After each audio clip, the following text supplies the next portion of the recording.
Voici la biographie de Victor Hugo. Auteur et homme politique français du XIXe siècle, tu découvriras ici ses principales œuvres, ses principales actions politiques et les moments importants de sa vie.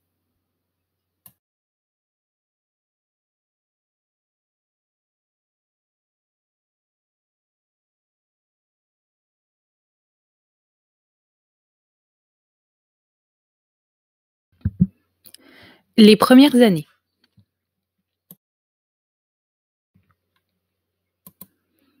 Victor Hugo naît le 26 février 1802 à Besançon. Il est le troisième fils de Léopold Hugo et de Sophie Trébuchet. Son père étant militaire, la famille Hugo voyage beaucoup, en Corse, en Italie, puis en Espagne. En 1812, ses parents se séparent et Sophie revient avec ses enfants à Paris, aux 12 impasses des Feuillantines. C'est là que Victor Hugo fait la connaissance d'Adèle Fouché, qui deviendra plus tard sa femme. Les rencontres littéraires.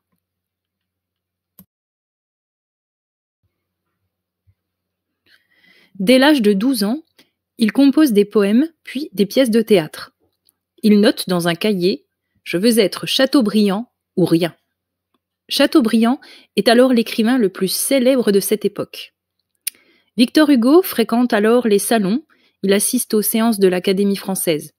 On le lit, on l'écoute, et bientôt, il est reçu chez Chateaubriand en personne.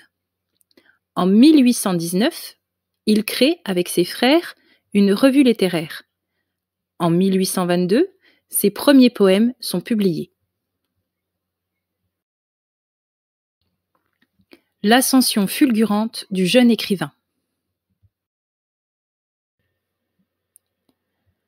Âgé de 20 ans, le jeune Victor Hugo est un auteur célèbre.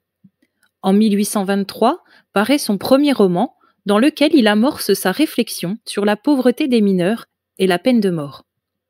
Mais il se consacre surtout au théâtre. En 1827, la préface de sa pièce, Cromwell, est un véritable manifeste contre les règles du théâtre classique.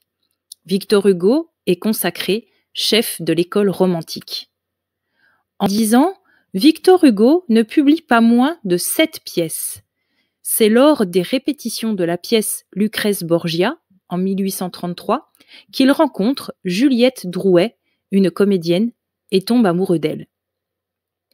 Il publie aussi 4 recueils de poésie lyrique et 2 romans, Notre-Dame de Paris en 1831 et Claude Gueux en 1834. En 1841, il est élu, après plusieurs échecs, à l'Académie française. Il a alors 39 ans. Un père anéanti.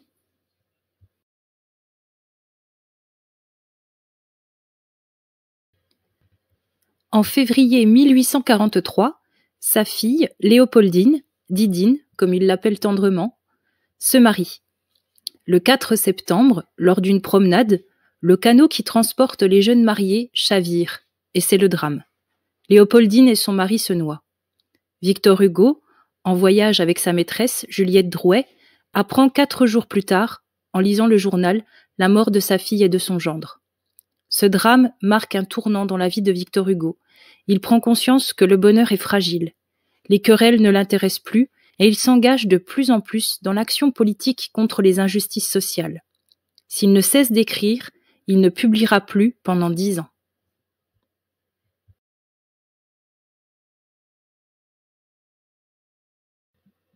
Un homme de tous les combats. En 1848, Victor Hugo, devenu républicain libéral, est élu député de Paris. Homme engagé, il défend ses idéaux de liberté et de justice en prononçant à l'Assemblée plusieurs discours remarqués pour dénoncer la misère sociale, défendre l'instruction obligatoire, le suffrage universel, la liberté de la presse et combattre la peine de mort.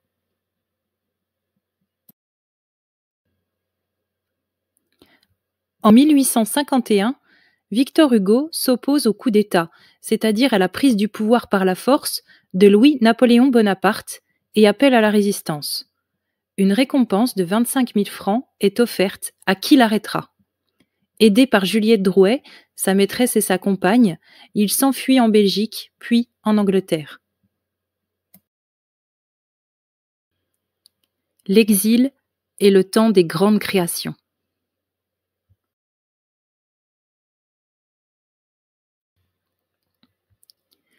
La publication du pamphlet « Napoléon le Petit » condamne Victor Hugo à l'exil à Jersey puis à Guernesey en Angleterre. C'est là qu'en 1856, grâce au succès des Contemplations, il achète Hauteville House, une grande maison qui surplombe l'océan. Victor Hugo y effectue pendant de longs mois d'importants travaux et la transforme en une nouvelle œuvre hugolienne. En 1859, il refuse l'amnistie accordée par Napoléon III en déclarant « Fidèle à l'engagement que j'ai pris vis-à-vis de ma conscience, je partagerai jusqu'au bout l'exil de la liberté. Quand la liberté rentrera, je rentrerai. » De ces années d'exil naîtront de nombreux dessins et quelques-unes de ses œuvres les plus célèbres, comme Les Misérables. En septembre 1870, il revient en France. Il mourra le 22 mai 1885 à Paris.